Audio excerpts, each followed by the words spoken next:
Good evening, BTM. We will be tackling on two letters tonight with Tribe Aletheia. New Testament survey going through second and third John. Okay, so let's start first with the second epistle of John, 2 John. So for overview and background, what happens today when someone is disfellowshipped from a local church? Most often, they simply go down the street to another church, usually without accountability on the part of the leadership of either community, the one they left or the one that receives them. In the elders' situation, there are no other churches down the street for them to go to. But since those who have been disfellowshipped are quote unquote prophets, they can be expected to go from town to town, bent on convincing others of their quote unquote insights. These churches need to be warned. Thus, Second John, a sort of miniature First John, presses the latter's primary themes, love and the incarnation.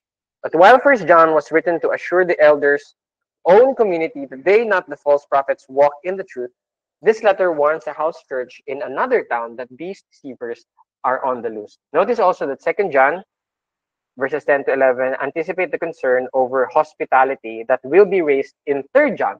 Indeed, second and third John should probably be read together in order to see the two sides to hospitality that will be discussed in third John. So for authorship and date, the early church fathers attributed all three epistles to John. So first to third John, the beloved disciple of Christ. There are similarities in vocabulary, literary style with the Gospel of John support this view, as do the author's claims to have been an eyewitness of Christ's ministry. Tradition states that Second John was written from Ephesus at about AD 85 to 95, after First John and about the same time as Third John. This is because the conditions existing in the church that John addressed were very similar to those he referred to in his first epistle. So as to the recipients, Second John is addressed to, quote unquote, the chosen lady and to her children in verse 1. Among suggested interpretations, sino ito? Itong chosen lady and her children. So it could be a church in the vicinity of Ephesus, kasi, the church is personified as female, no? Or as a lady, as a woman, the bride of Christ. So it could be a church. Or it could be Martha of Bethany. So si Martha, di ba, Mary and Martha, some scholars, they believe na itong chosen lady that John, the beloved, is writing to, it's actually Martha, yung very busy na kapatid ni Mary, you can recall. Just the traditional view. Or it could be a wealthy woman in the vicinity of Ephesus. So this is the view of most conservative scholars today. So maraming interpretation, maraming possibilities. So this is a timeline that's very interesting, no, on the life of John the Beloved. So at around AD 26 to 27, John was called and he follows Christ as his disciple, as a disciple of Christ. And AD 31, John ministers in Samaria. Then by AD 49, Paul mentions John as a church leader or church elder. Then at around AD, we're not sure, John ministers in Ephesus. And then by AD 85 to 95, John writes 5 New Testament books. So, yun na yun, John, 1st, 2nd, 3rd John, and Revelation. And then by AD 98, John dies. What a life, no? So, historical setting, the writer identified himself as the elder. The writings of the early church fathers attribute authorship to this episode to the Apostle John. And the early Christians commonly recognized him as the elder in view. So this elder was a more affectionate title. It undoubtedly represented John's role among the churches, at least unofficially, if not officially. He was probably an older man din at that time, kaya siya tinawag na elder. So possibly John personified a particular local church as a lady and the Christians in it as her children. So kaya yun na yun. This is one view. No? This view harmonizes with the personification of the church as Christ's bride. Since John's arena of ministry was Asia Minor, the probability of this being a church in that Roman province is good. So this is parang multiple ways you can structure this very short letter. So outline A, introduction, verses 1 to 3, and then the importance of the truth, practicing the truth and protecting the truth, and then conclusion. Another outline, outline B, is salutation, greeting, and then you have the body of the letter, which involves love and obedience and danger of false teaching, in response to false teachers, and the conclusion, farewell. So very ano ito siya, very letter-like. No? We can, medyo similar din sa how we do letters today. So merong expository outline din, no? If when you're trying to exposit or you're trying to preach it. So the first is the truth generates an exclusive Christian community. Number two, the truth demands a distinctive Christian ethic.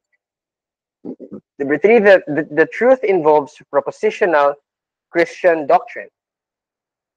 And then four, the truth requires unceasing Christian vigilance. John wrote to warn believers about false teachers and against entertaining them. John encouraged them to obey the truth and to resist any who would teach unsound doctrine. He also wrote to commend and encourage a godly woman and her children, or a church, for their Christian living and testimony.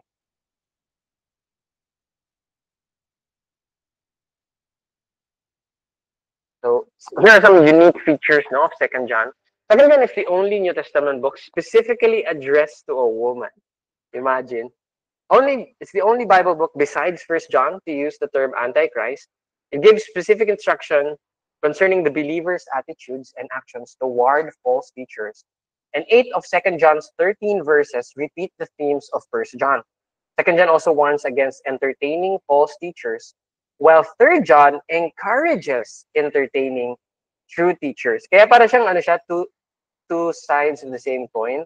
2 John is, you gotta be careful with these mga false teachers.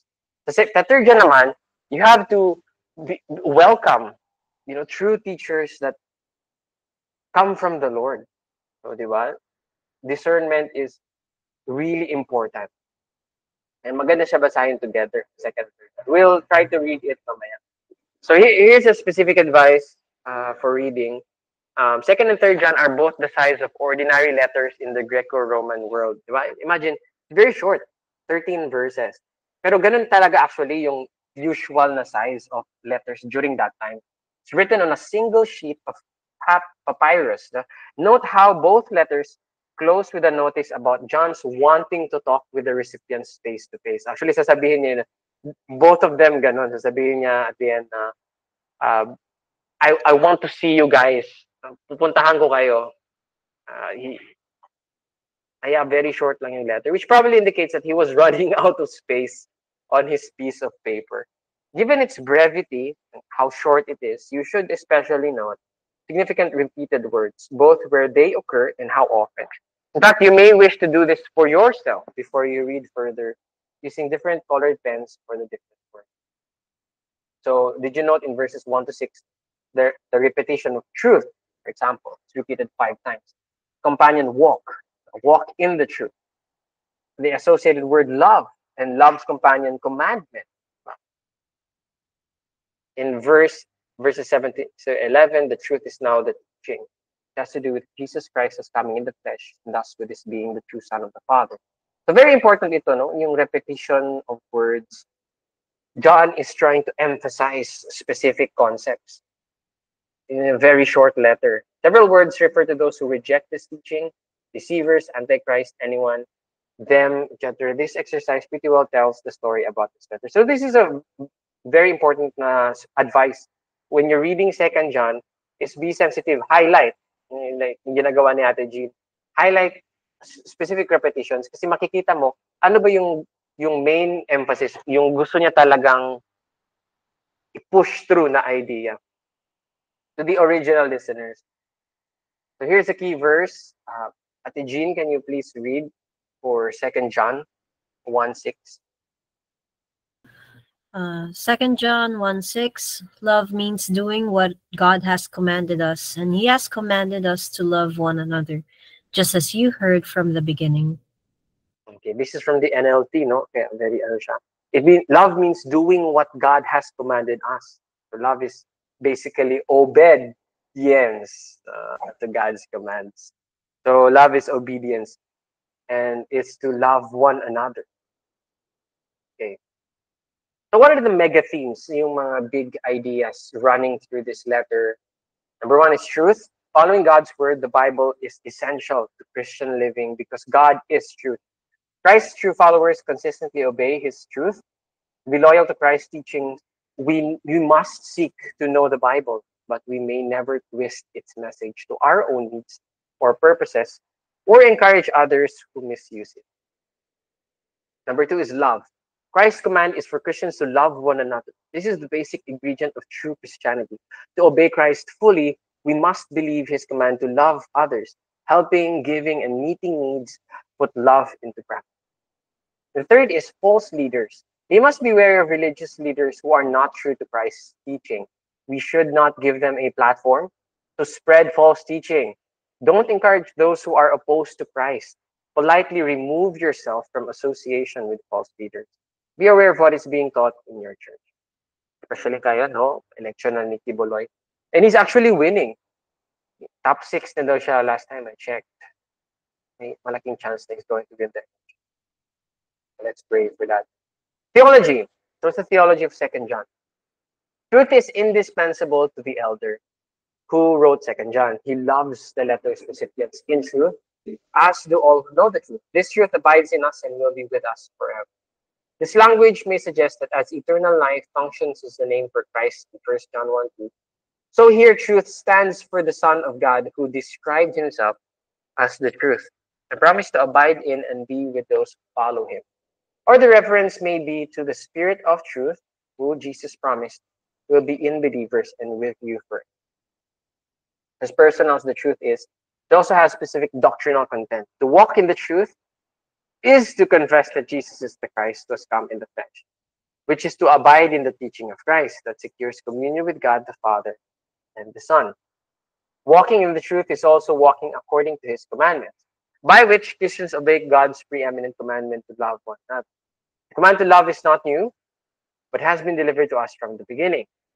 Since love is defined as walking according to the Father's commandments, it has more to do with concrete compassionate actions than with merely affectionate emotion.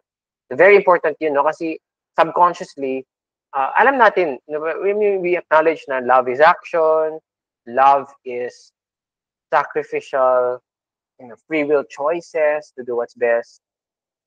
But, subconsciously, sometimes we don't really know na in love, diba? We use these terms, in love with the Lord, in love with her, in love with him. Then we forget the fundamental truth na love is really concrete, compassionate actions. It's a choice, it's a decision, not just, affectionate emotion. Especially agape love. Though John in this letter does not discuss the motif of God's sovereign election, he affirms it in addressing his readers as elect and conveying greetings from your elect sister. John's gospel speaks of the Father's giving people to Jesus as the sheep for whom he lays down his life. Now, Jesus' choice of his disciples.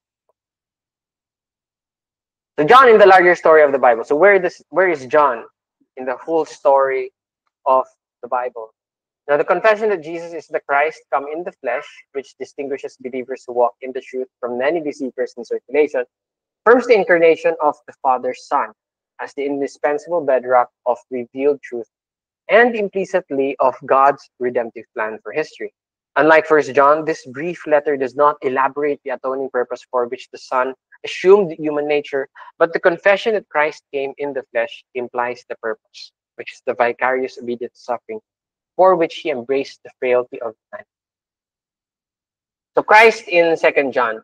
2 John affirms both the deity of Christ and his true humanity. Jesus Christ, the Father's Son, is joined with God the Father as the divine persons who confer the blessings of grace, mercy, and peace pronounced in the opening benediction. The unique authority of Christ to reveal God the Father is implied in the statement that those who abandon the teaching of Christ have no access to God. However, remaining in what that teaching brings saving communion with both the Father and the Son. Christ in 2 John, remaining in this teaching entails maintaining the reality of the Son's incarnation and humanity. Anyone who fails to confess that Jesus is the Christ, was come in the flesh, is a deceiver and like the humanity of Christ. That God the Son took upon himself a real human nature is a crucial doctrine of historic Christianity.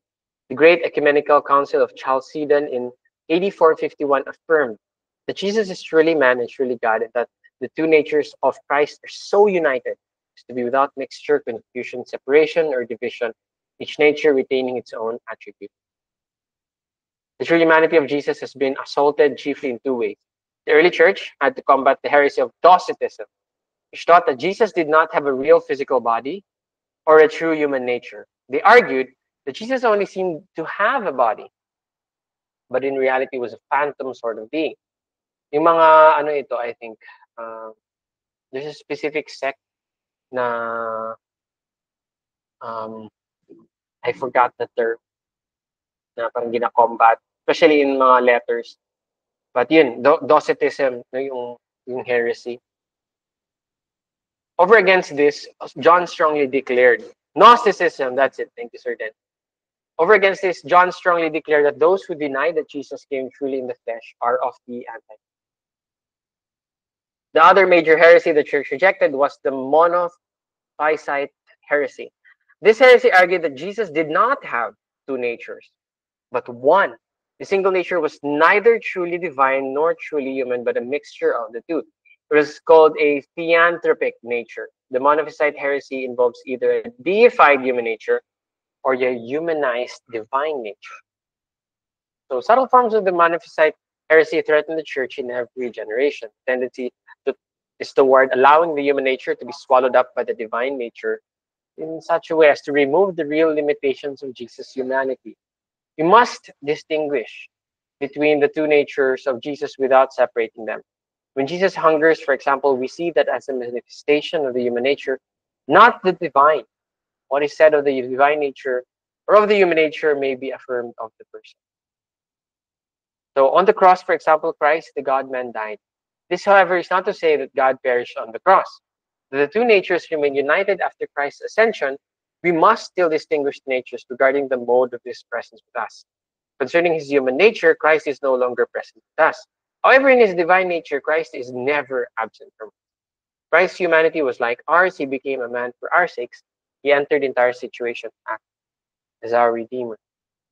He became our substitute, taking upon himself our sins in order to suffer in our place. And he also became our champion, fulfilling the law of God on our behalf. In redemption, there is a twofold exchange. Our sins are imparted to Jesus. His righteousness is imparted to us. He receives the judgment due to our imperfect humanity, while we receive the blessings due to his perfect humanity. In his humanity, Jesus had the same limitations common to all human beings, except that he was without sin.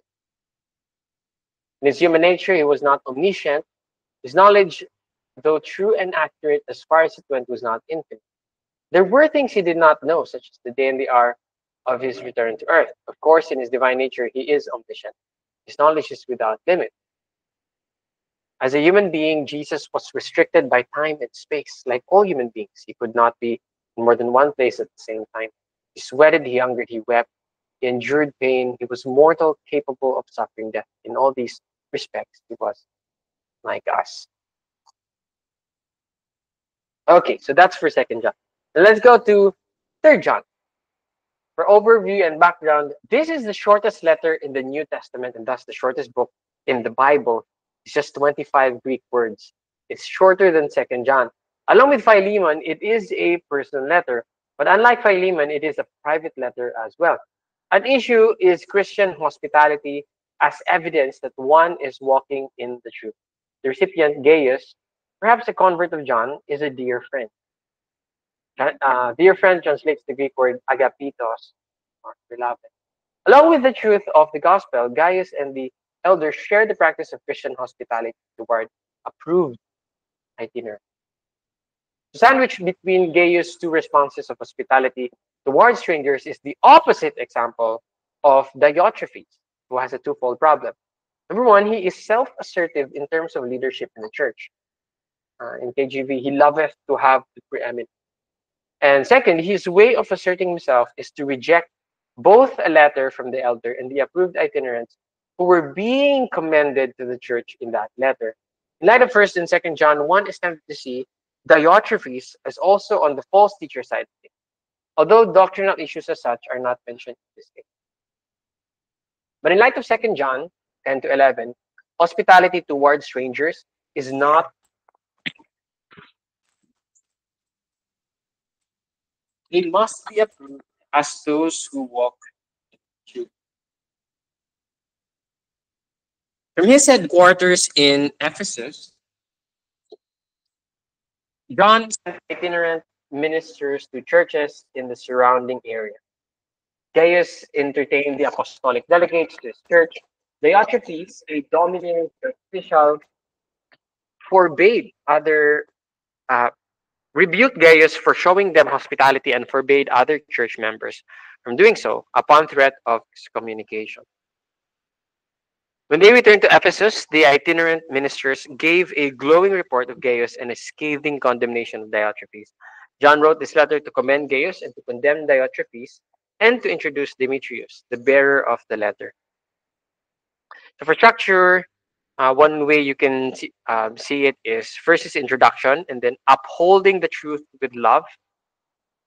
There's commendation of Gaius' love, encouragement to support those who proclaim the truth, and exhortation to continue this support in Demetrius' case. And then conclusion. What's the purpose of 3rd John? John wrote to commend, encourage, and to instruct. And instruct his good friend Gaius. There are several men with the name Gaius. It could be one of them or someone not mentioned in any other scripture. Now, some unique features of 3rd John, it's very affectionate in its tone. The term dear friend or beloved occurs 4 times. It gives insight into 1st century church life. So specific advice for reading 3rd John. This letter may seem strange to a North American culture where itinerant ministers are usually invited to the church and put up in motels or hotels. But in some ways, you might find the original recipient's culture more to your liking. In the 1st century, hospitality towards strangers was considered a virtue and accommodations were often linked to a temple or synagogue. This practice became heart and soul for the earliest Christians. Thus, if you were on the move, you could expect to receive hospitality within a local church community anywhere in the known world, a fact that runs throughout the New Testament. Defining Jesus sending out the 12, but you remember and the 72 in Luke 9, is mentioned by Paul as an expression of love and is urged as a form of Christian conduct in Hebrews 13:2. By the very nature of things, such hospitality was usually expected of a householder who was also the leader of the church, but it could also be the responsibility of any others who had sizable households. So together, 2nd and 3rd John help us see how closely connected a householder, hospitality in his or her house and the church that meets in the house were in the 1st century church.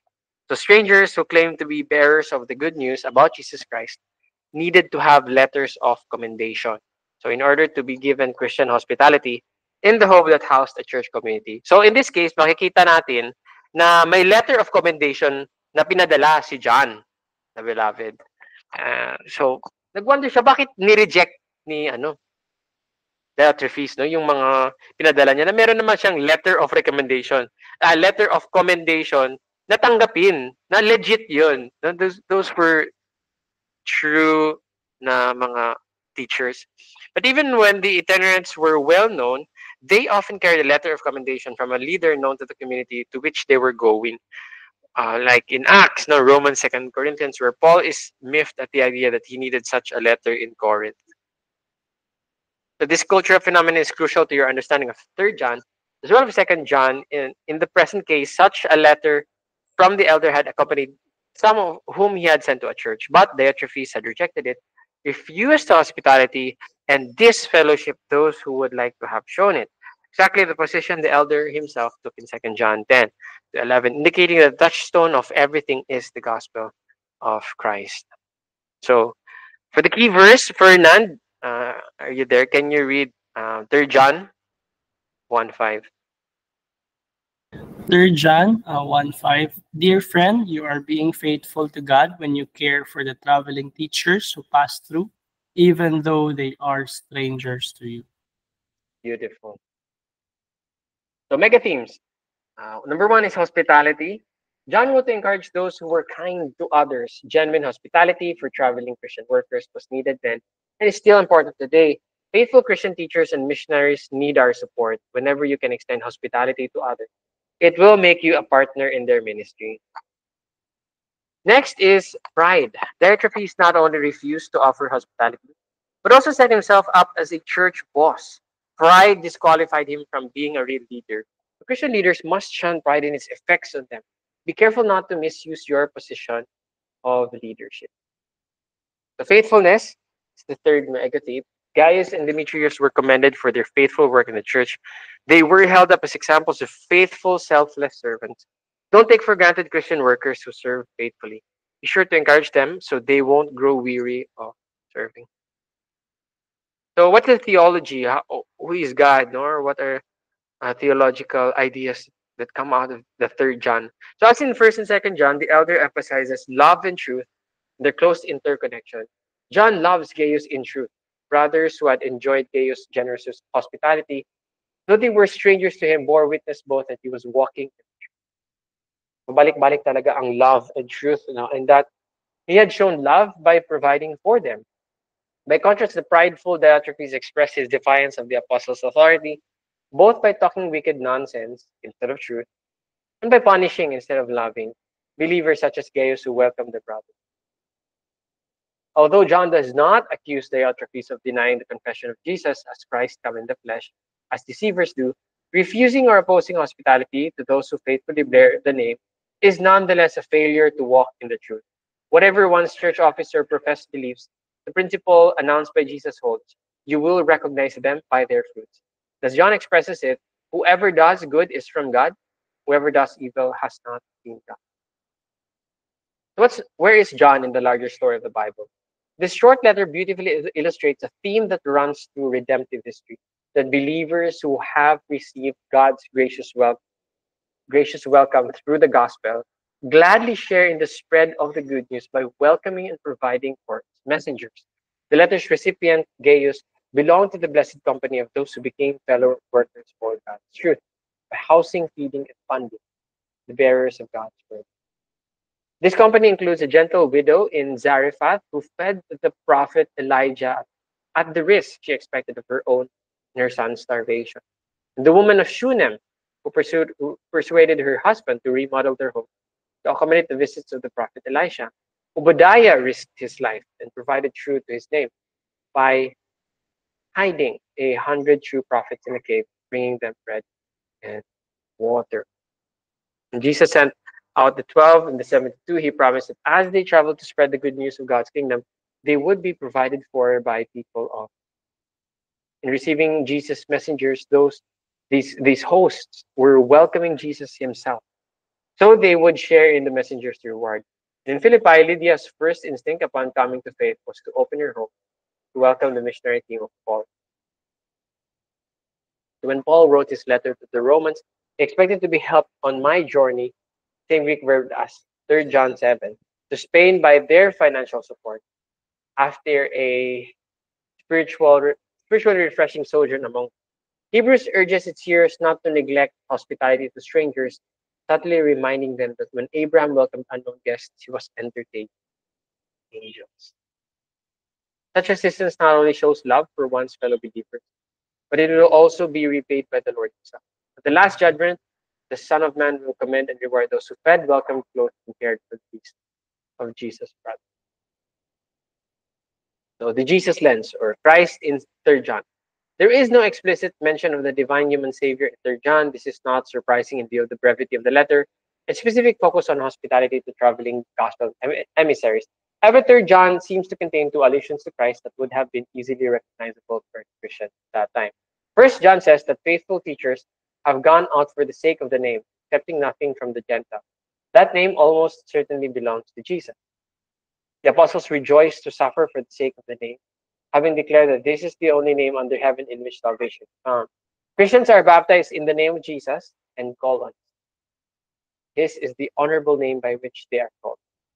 The brothers whom Jesus commends do not accept support from non-Christian Gentiles as they carry Jesus' name and convey without charge the good news of God's gift of grace in Him. So second, John endorses Demetrius, probably the letter's carrier and a brother in need of shelter and supply, as one whose faithfulness is testified to by everyone, by the truth itself and by John. It is possible that the testimony of the truth itself on Demetrius' behalf simply means his fidelity to the apostolic gospel. But it is perhaps equally likely that John, who reported Jesus' self-identification as the way, the truth, and the life, intends readers to think of Jesus, who is the truth in person. That's it. And our references are Constable Notes, 2nd and 3rd John, Wiersbe Bible Commentary, New Testament, Wilmington Bible Handbook, the Reformation Study Bible, NIV Cultural Background Study Bible, and then NLT Life Application Study Bible. And as a takeout for us, for us to ponder upon, the question is, was there a time that you shun false teachers from your home or welcome true teachers into your home? So again, the question for us, was there a time that you shun false teachers from your home or welcome true teachers of Christ into your house? And if wala kayo, hindi nyo yun ma-answer, you can just simply share what struck you as you were listening to our New Testament survey, 2nd and 3rd John. Thank you, and God bless.